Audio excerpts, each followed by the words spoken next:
Hello and welcome to Intimate Converse with Adana. On today's topic, we'll be talking about why sex is painful for women. As you know, sex is supposed to be a pleasurable experience for both parties involved. But in some cases, we know that women suffer from pain. Some women suffer from pain during sex. So that experience is not pleasurable or enjoyable for them at all. And so today we'll be exploring some of the causes of the pain that women feel during sex and how to work towards feeling better about sex and treating some of these conditions. The first one would be insufficient vaginal lubrication. So, if the vagina is not sufficiently lubricated, as we all know, every woman would feel pain. The whole point of sex being enjoyable is that the vagina is lubricated before penetration. You can't just penetrate a dry vagina, it will be cause for severe pain and then severe, even injuries in some cases. And um, if you want to sort the problem of insufficient vaginal lubrication, it's for you to help your partner relax by increasing the foreplay, making the foreplay better, or making it last longer. Or you could also use lubricants. Water-based lubricants are advised for use during sex. So to deal with the issue of insufficient vaginal lubrication, you could increase the foreplay so that the woman gets properly lubricated, or you can use lubricants. And then to conditions that make sex a painful experience for women, or that conditions that make sex painful, one of them is vaginismus. So vaginismus is pretty common. It's a pretty common condition, and it's a situation whereby women, the muscles of the vagina spasms involuntarily. So there are spasms in the vagina that happens involuntarily, and this can happen because the person has a fear of being hot, and so that just happens during sex or before penetration happens or while penetration is happening. So if you're suffering from vaginismus as a condition, definitely sex is not going to be a pleasurable experience for you at all.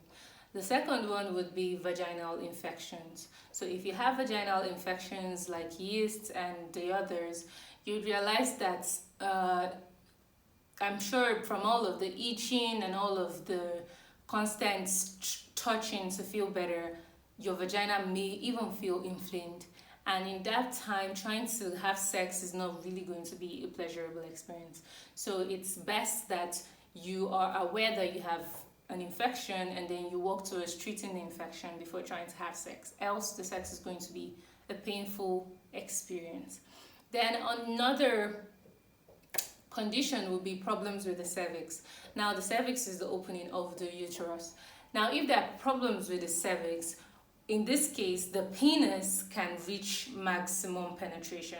And so when the penis reaches maximum penetration, the problem is that the cervix, if the cervix has problems such as infections, that deep penetration by the penis in this case is going to make the cervix and the owner of the cervix feel so much pain. So you would feel a lot of pain from deep penetration. So positions that even are best for deep penetration will be hell for you if you tried them, because you have problems with your cervix, and so those positions for deep penetration are going to be terrible for you in that time.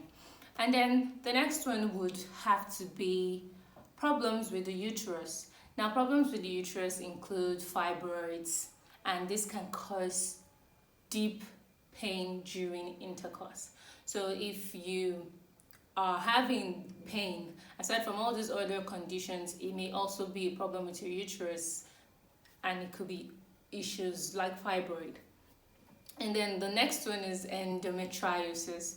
Now, the endometriosis is a condition where the tissue lining around the uterus, or the tissue that lines the uterus, is now growing outside of the uterus instead of inside of the uterus.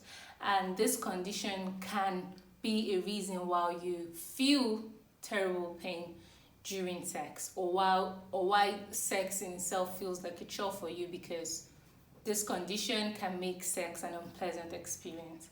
And number 6 would be problems with your ovaries. Now, if you have problems with your ovaries, it could be cysts. And if cysts are growing on the ovaries, it's a very big reason for you to feel pain during sex. So it's important that if you've always had pain during sex and you've always been sufficiently lubricated, lubrication is not the issue, then you may want to get tests to see if any of these conditions I've listed so far is the problem. Then we also have pelvic inflammatory disease, PID. Now in this case, the tissues deep inside of you, they become inflamed. And if they're already inflamed, the pressure from sex and penetration is going to make it worse. Like, imagine somewhere that is already inflamed getting all that pressure from sex, and you know the pressure of sex can go from slow to very fast tempo, so it's going to be a very terrible, unpleasant, painful experience. And then the pain is actually very deep. So if you have PID, painful sex is going to be a constant until that is sorted. Then number 8 condition is ectopic pregnancy. Now, ectopic pregnancy is when the fertilized egg develops outside of the uterus. Now, as you know, when a woman is pregnant, the fertilized egg is supposed to grow inside of her uterus. But in the case of an ectopic pregnancy, it grows outside of the uterus. And aside from the fact that it's a condition for why sex would be painful, it's also even a life-threatening situation. So imagine being a life-threatening situation, then painful sex is just even the minimum problem at this point. So another reason can be ectopic pregnancy. So these are the reasons why it's very important to get tested if pain during sex is a constant. You need to know so that you can take the right steps towards ensuring that you're safe and you have a better quality of life. And number 9 is menopause. As we know, menopause is a natural phenomenon for women, and we are all going to get to that stage. And so menopause is one of the reasons why you can feel pain during sex. And the reason is because of the dryness that you experience in your vagina because of age. Some of the ability for your vagina to produce all of that wetness, and that wetness for sex is reduced. So your vagina is drier. So there's a large possibility that during sex, when you're older, you may not be able to get as wet as you were able to get when you were younger. So you can feel pain as a result of the dryness of the vagina caused by menopause. And then number 10 would be having sex too soon after surgery or childbirth.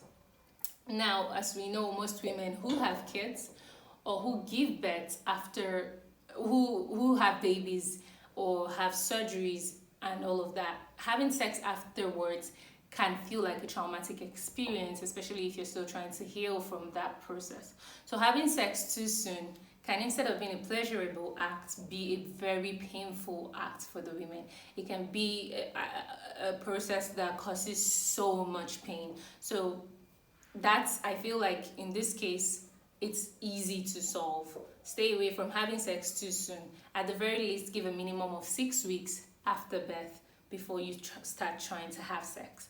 And then number 11 would be sexually transmitted diseases. So if you are having unprotected sex and all of that, the tendency of getting STDs is very high. And then when you get STDs, expect to have a lot of pain when you have sex. And number 12 would be injury to the vulva and to the vagina. Injuries to the vulva can be from the tear that you get during childbirth, or the cuts, which is called episiotomy, that it gives to women between the vagina and the anus, the skin between the vagina and the anus, the cuts they give them to help with delivery. that can also be a reason why sex will be painful for women. And then number 13 will be vulvodynia. So vulvodynia is a medical condition. It's a condition whereby you feel pain in the external parts of your private parts, like your labia majora, your labia minora, your vulva, and all of those external places. You feel pain, and it can be in one part today and in another part tomorrow. It's usually varies. And the biggest thing is that doctors don't know why this happens, and they don't also know a cure for it. But I think it can be managed through self-care activities and other things you can do to manage it and make it feel better. Now, the great thing with all of these conditions and all of these issues around sex is that a lot of them can be handled through a couple of ways. For some of them, you just need to give yourself time. For some of them, you just need to use lubricants. For some of them, you just need to use creams. For some of them, you need to see a doctor because they're medical conditions. And for some of them, you need to see a sex therapist. So we're going to see what are the cure for what, or how can you treat or how can you manage these conditions. Now, for insufficient vaginal lubrication, you know what to do. It's either your partner does a better job of foreplay on you, trying to get you to relax, or you have a bottle of lubricant, water-based lubricant, available for you during your sex sessions with your partner. And then for vaginismus and for issues around how your body reacts to sex because of fear or because of past trauma or abuse related to sex, you could see a sex therapist. You could see a person who's well versed in dealing with issues around sexual abuse and challenges in the bedroom and challenges with attaining sexual pleasure. And if you meet someone who is experienced and who knows what they're doing, you would have a better perspective about sex. And with a few sessions or more than a few sessions, you should be able to move past the challenge of having great sex without feeling any sort of pain. And for vaginal infections, you should see a doctor or get prescription drugs to take and sort out whatever the situation is with these infections. And the other ones, like problems with the cervix, problems with the uterus, endometriosis, all these are medical conditions. And in the case of these conditions, you should see a doctor. They could prescribe maybe medication to help you manage them, or they could prefer solutions like maybe a surgery to take out the fibroids and see if you're going to feel better with sex and things like this. And then for PID, it's also for you to see a doctor so that you get tested and get treated, maybe through drugs and other medications that may be prescribed for you. And for menopause, you could see a healthcare professional who can prescribe estrogen creams for you that you could apply before sex or during sex and help you smoothing and make sex a pleasurable experience. You're just old. It doesn't mean that you're out of the game, or you're just growing older. Doesn't mean that you're out of the game. And for sex, having sex too soon after childbirth, it's easy. Just give the person time. Give yourself time to heal. Give yourself time to get back into shape. Allow your vagina or your body area heal so that you can get back into the game and enjoy it instead of enduring it. And like I said, after birth, a minimum of 6 weeks or even more, because some people's bodies may take longer time. And for vulvodynia, you would have to read up and talk to medical personnel about self-care practices that would help you be better or manage these conditions better, because there's no cure for it, but there are ways that we can manage it by the ways you handle the care of your private area, the care of your body, and maybe the positions of sex you take whenever you're feeling pain in one part of your physical sexual area. So I hope that this helps somebody. Whatever you have, whether it's a condition that can be handled by lubricants, whether it's a condition that can be handled by talking to a medical personnel and taking drugs, or seeing a sex therapist, or just giving yourself time. I hope that this is helpful, because we all deserve to have great sex. We all deserve to get great orgasms. We all deserve to see sex as what it is, something that was made to give us intense and immense pleasure. It is what it is. So let our lives not be relegated to a place, let sex in our lives not be relegated to a place of pain and a place of endurance and a place of, oh, I have to do this because my husband wants it, or because my boyfriend wants this, or because my fiance wants this. No, have sex because you have the urge. Have sex because you actually enjoy having sex. Have sex because sex is a place or a time for you to unwind and feel good about your body and yourself. It's actually a pleasurable gift that we've been given, and it will be amazing for you to have it without feeling pain. It will be amazing for you to have it without feeling like you are serving a punishment, and this punishment is your punishment as a woman. That's not true. Sex was actually made for women. If you know the number of multiple orgasms you can have, if you know how explosive your orgasms can be, if you know how many erogenous zones are all over the parts of our bodies, our vagina, our intimate areas, you would know that sex was made for women. But we've been socialized to think that it was made for men and men are the chasers of sex. No, that's what society wants you to think. But that's not what it is. And also, I hope that as you have sex, you have safe sex. Please practice safe sex. It's very important that as you're having sex, also be able to purchase condoms. Purchase condoms, have them in your purse. Don't always wait that a man should have condoms in his purse or in his wallet. If he doesn't have, so who's responsible for your health? Who is responsible for your sexual health? You should take control of your sexual health. Walk into a store, buy your condoms, own it, put it in your bag.